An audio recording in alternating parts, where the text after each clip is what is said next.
J'ai été rétrogradé au travail, annonça-t-il sombrement en arrivant à la maison. Quoi? J'ai failli renverser mon thé tant j'étais choqué.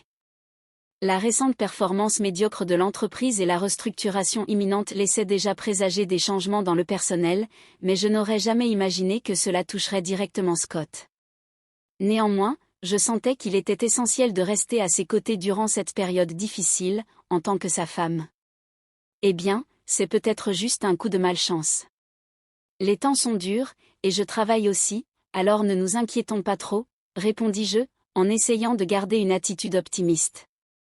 Je suis Catherine, j'ai 50 ans, je travaille actuellement à temps plein dans le département administratif. Je vis avec mon mari Scott, qui a 2 ans de plus que moi, notre fille Julia, qui est en 2e année de lycée, et ma belle-mère Ethel, âgée de 72 ans. Bien qu'Ethel et moi ne soyons pas toujours d'accord, nos interactions sont limitées au moment où je suis à la maison, puisque je travaille à l'extérieur, donc j'ai choisi de ne pas me laisser affecter par cela. À ma fille, j'ai conseillé, ton père est un peu contrarié à cause de la rétrogradation, mais essayons de nous comporter normalement en sa présence. Cependant, Scott a commencé à déverser ses frustrations, et comme le dit le dicton, les gens se défoulent souvent sur ceux qui sont les plus proches, en qui ils ont le plus confiance. Malheureusement, j'ai fini par être la cible de tout cela. Le lendemain, alors que je nettoyais le couloir pendant mon jour de congé, il est passé à côté de moi, tout à coup, a lancé « Tu as grossi depuis que nous nous sommes mariés, n'est-ce pas ?» Eh bien, j'ai 50 ans après tout. Même les brochures sophistiquées mentionnent que les femmes ont tendance à prendre du poids pendant la ménopause, mais selon le bilan de santé de mon entreprise, je ne suis pas en surpoids, ai-je rétorqué. Puis vinrent ces mots cruels, oublie le bilan de santé, ta silhouette est très désagréable. Tu es juste paresseuse. Si tu es en surpoids, j'ai honte d'être vue avec toi et ta forme de tonneau. Sa cruauté soudaine m'a laissé sans voix, et quand il a ajouté, moche, avant de se retirer dans la chambre et de verrouiller la porte, j'étais stupéfaite. Quoi, qu'est-ce qui se passe? Tout à coup. Je me suis pincé le bras, incrédule. Je peux me pincer? Lorsque je serre entre le pouce et l'index, ça tient parfaitement, et je peux percevoir que j'ai pris plus que nécessaire. Mais pourquoi maintenant, tout d'un coup? C'était comme si une flèche m'avait frappé de manière inattendue.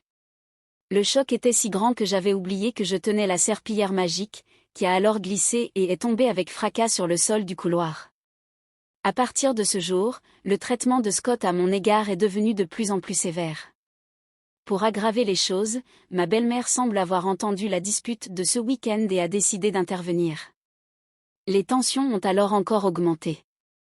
Alors que je montais les escaliers avec un panier de linge, avec l'intention d'étendre les vêtements, ma belle-mère m'attendait, non pas en bas, mais en haut des escaliers. Elle faisait des remarques telles que « Oh, c'est affreux. Si tu n'étais pas si grosse, nous pourrions nous croiser dans les escaliers. Je n'aurais pas à attendre ici parce que ton obésité réduit l'espace pour nous deux. » De plus, pendant le dîner, lorsque je servais du poulet frit, elle commentait « Ce n'est pas ça qui contribue à ta prise de poids », et retirait immédiatement mon assiette. À la place, elle suggérait que seuls les 3 d'entre nous qui n'étions pas en surpoids mangent. Mon gynécologue avait mentionné qu'après la 50aine, on a tendance à prendre ou à perdre du poids, mais ma belle-mère restait mince. Elle était aussi squelettique qu'un arbre desséché, mais je parvenais à tolérer ses provocations incessantes. Ses irritations étaient devenues routinières, et je m'y étais un peu habituée. Ce qui m'a réellement blessée, cependant, c'était le comportement de mon mari. Depuis cet incident, Scott avait arrêté de me parler. Il n'y avait plus de marque de gratitude ou de compliments, même lorsque je lui servais le petit déjeuner. Il mangeait simplement en silence, puis quittait la table. Il entrait et sortait de la salle de bain sans prononcer un mot. Bien que nous partagions toujours la chambre, il me tournait le dos et restait plongé dans son smartphone. Je ne supportais plus d'être traitée comme si j'étais invisible. Un soir, rassemblant mon courage dans la chambre, je lui ai demandé « Y a-t-il une raison pour laquelle tu m'ignores ?» Sa réponse fut froide « En fait, non, mais je préfère ne pas m'impliquer avec quelqu'un qui n'est pas humain. » Il a continué « Je ne veux pas être associé à un membre de la famille qui est en surpoids. Si tu tiens vraiment à moi, tu vas perdre quelques kilos. » Quoi?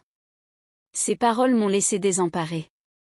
Mais c'est inévitable avec l'âge, tu comprends cela, n'est-ce pas? Même si je marche 2 kilomètres pour me rendre au travail, je fais de mon mieux à ma façon, ai-je tenté d'expliquer. Malgré mes efforts pour lutter contre la prise de poids liée à l'âge, il m'a froidement tourné le dos, rejetant mes difficultés. Si tu ne vois pas de résultat, c'est comme si tu n'essayais même pas. Ne me parle plus. Et à partir de là, il a vraiment cessé de reconnaître ma présence. Pendant ce temps, ma belle-mère continuait de me provoquer à propos de mon poids. Chaque fois que de la viande, des fruits ou du riz étaient servis, elle demandait « Tu peux manger ça? Tu vas devenir encore plus ronde. » Finalement, je me suis retrouvée à ne manger que des salades et des légumes cuits. Scott est resté silencieux tout au long des repas, se contentant de déplacer ses baguettes sans un mot. Mon mariage semblait toucher à sa fin. Pendant mes moments libres, j'ai commencé à emballer mes affaires. Si c'était ainsi que Scott me traitait, il valait peut-être mieux que je disparaisse complètement. Quand j'ai confié à ma fille, je pense à retourner vivre chez mes parents, elle a montré de la compréhension. Je comprends. J'ai vu grand-mère et papa toujours te critiquer pendant les repas. C'est douloureux à regarder. Je viendrai avec toi, maman. Nous pourrons vivre avec tes parents, et je pourrai toujours aller au lycée là-bas. Alors, demain marque le début de la rétrogradation que j'anticipais. Juste après les vacances d'hiver, Scott est venu avec un sourire, suggérant « Prenons tous un verre, juste cette fois-ci. Demain, la vie sans subordonné commence pour moi. » Je me suis demandé s'il trouvait cette situation insupportable. Cependant, à ce moment-là, j'avais perdu l'envie de continuer. Même son sourire forcé m'irritait. Scott commenta alors « Profitons d'un verre avec le dîner. Je vais préparer quelques spritzers de vin. » C'était peut-être la première fois qu'il me parlait directement depuis l'annonce de sa rétrogradation. Il continua « Julia peut boire du jus, et je vais te préparer un spritz ou deux, Catherine. » Il plaça ensuite les boissons préparées à 3 places à la table. Bizarre. Pourquoi ce changement soudain?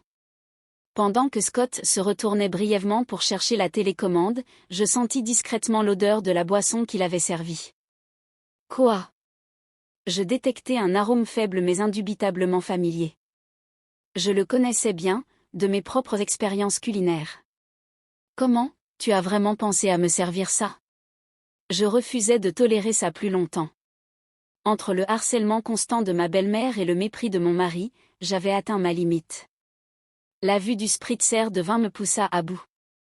Scott, peux-tu prendre le fromage dans le réfrigérateur? Il vient d'une ferme locale et est absolument délicieux. Je suis reconnaissante pour ce moment en famille. Cela te dérangerait-il d'aller le chercher, demandai-je, espérant qu'il contribuerait au moins à cela pour notre moment ensemble. Pendant que Scott se dirigeait vers le réfrigérateur, je profitai de l'occasion pour échanger ma boisson avec celle qui se trouvait à ma droite. C'était la place d'Ethel. Quand il revint avec le fromage, j'annonçai, maintenant que nous avons nos encas, je vais chercher Julia et belle-maman, suffisamment fort pour qu'ils puissent t'entendre. Le dîner est servi. Les deux nous rejoignirent dans la salle à manger et prirent place, créant l'apparence d'un dîner familial typique. Sauf que je n'avais pas de boulettes de viande ni de salade de maïs. Nous avions plutôt une soupe de poulet, du fromage comme et des spritzers de vin. Julia opta pour du jus. Commençons, brisa Julia le silence tandis que Scott et ma belle-mère restaient silencieux. Je pris une gorgée du spritzer de vin que Scott avait préparé, remarquant qu'il m'observait attentivement avec un sourire. Je commentai, oui, c'est plutôt bon, non? Scott murmura quelque chose à voix basse, mais je choisis de l'ignorer. Je me concentrai plutôt sur ma salade avant de prendre une autre gorgée du spritzer de vin. Soudain, un jet de liquide rouge jaillit de la bouche de ma belle-mère, ressemblant à un souffle de feu digne de Godzilla. « Attends, mamie. Que s'est-il passé » s'exclama ma fille, se levant surprise de sa chaise. Un peu du liquide éclaboussa sa salade. « Tu t'es étouffée ? Ça va ?» Julia attrapa rapidement une serviette et la tendit à ma belle-mère, qui s'essuya la bouche. Cependant, son expression était de l'incrédulité. « Quoi, qu'est-ce que c'est que ça ? Mamie, ta bouche, on dirait une langue de serpent enflammée, observa ma fille, de plus en plus inquiète. Et, toi là? Il a mis ça dans ma boisson, cria ma belle-mère, essayant de m'attraper, mais j'écartai froidement sa main. Ce n'est pas moi. C'est Scott qui l'a préparé, affirmai-je fermement. Quoi? Hurla ma belle-mère, ses lèvres encore tachées de sauce, avant de se tourner pour fixer Scott, qui tremblait visiblement. Je me penchai vers lui et exerçai une légère pression en posant ma main sur la table. Tu pensais pouvoir cacher ça dans le spritzer de vin, n'est-ce pas? J'ai détecté un petit quelque chose parce que j'avais déjà rencontré ça avant. C'était un extrait de l'enfer, n'est-ce pas? Le confrontai-je sévèrement. Une goutte de l'enfer. Je l'ai trouvé à une foire alimentaire en Alabama. Ce n'est peut-être pas aussi renommé que la sauce de la mort, mais avec ses subtiles notes de citron, je la trouvais plus attrayante pour son goût fait maison, expliquai-je. Cette légère note de citron était ce que j'avais détecté, indiquant qu'il en avait ajouté une quantité importante dans la boisson. Ma belle-mère ne l'avait probablement pas remarqué à cause de l'arôme du spritzer de vin, ou peut-être avait-elle confondu l'odeur du citron avec celle de la boisson. Quoi qu'il en soit, c'était une farce exceptionnellement malveillante, incroyablement cruelle. Attends, c'est papa qui a fait ça? L'expression de Julia était incrédule. Je voulais vraiment que Catherine boive ça, admit Scott. Tu devrais échanger ton verre avec le sien. Même si ma belle-mère fait de la mousse, c'est hors de propos. Juste parce qu'elle a réalisé que c'était pour moi, elle veut me l'attribuer? Je ne toucherai pas à ce mélange dangereux, déclarai-je d'un ton bas, maintenant la pression sur Scott. Je le confrontai ensuite, explique-moi pourquoi tu pensais qu'une blague de ce genre était acceptable. Je pensais, tu prenais du poids, et la nourriture épicée peut accélérer le métabolisme, alors j'ai pensé que ce serait une bonne idée d'essayer, justifia Scott. Pathétique. Quelle excuse pitoyable, me moquai-je. Il croyait vraiment qu'une telle explication suffirait? C'était totalement embarrassant. Sous pression, mon mari hésita, reculant légèrement sa chaise. Je ne suis pas fou. C'est une raison légitime pour soutenir ton régime. Tiens, échange ton verre avec le mien et goûte-le. Je l'ai fait pour toi, insista-t-il en s'approchant. Je le vis reculer. Que veux-tu insinuer? Comme c'est toi qui l'as préparé, tu devrais être le premier à le goûter. Allez, me levant de ma chaise, je pris le verre contenant le mélange incendiaire destiné à ma belle-mère et le jetai devant mon mari. Le repoussant sur le côté, je réduisis de nouveau la distance entre nous. Après m'avoir ignoré et traité comme si j'étais invisible pendant si longtemps, tu pensais honnêtement que je boirais quelque chose que tu prétendais avoir préparé avec un sourire, comme ça, soudainement? Ça ne t'a pas traversé l'esprit? N'est-ce pas tout un peu enfantin? Allez, goûte. Comme c'est toi qui l'as préparé, prends tes responsabilités, insistai-je en frappant sur la table. En entendant ce bruit, mon mari, peut-être dans l'espoir d'éviter un autre affrontement, se leva de sa chaise et fit un pas en arrière. Dans le silence tendu, une voix douce se fit entendre. Mon mari et moi nous tournâmes vers la source, c'était notre fille, Julia. Elle commença à parler, ses mots tendus, comme si elle devait se forcer à les prononcer. Infliger ta frustration à maman, qui te soutient tant lorsque le travail devient difficile, et la soumettre à un traitement cruel à plusieurs reprises, c'est puéril. Peut-être que je ne devrais pas dire ça à mes parents, mais c'est immature et insupportable à regarder. Notre fille se leva et s'adressa directement à son père. Est-ce mal de se battre avec son poids? Maman se lève tôt, marche jusqu'au travail et prépare même son propre déjeuner, donc il n'est pas juste de dire qu'elle ne fait pas d'efforts, continua-t-elle. Puis, se tournant pour affronter sa grand-mère, elle ajouta, « Et toi, qui suis cela ?» en lui enlevant son dîner, comme dans l'épisode du poulet frit, ce que fait mamie ressemble davantage à un drame de lycée. C'est embarrassant.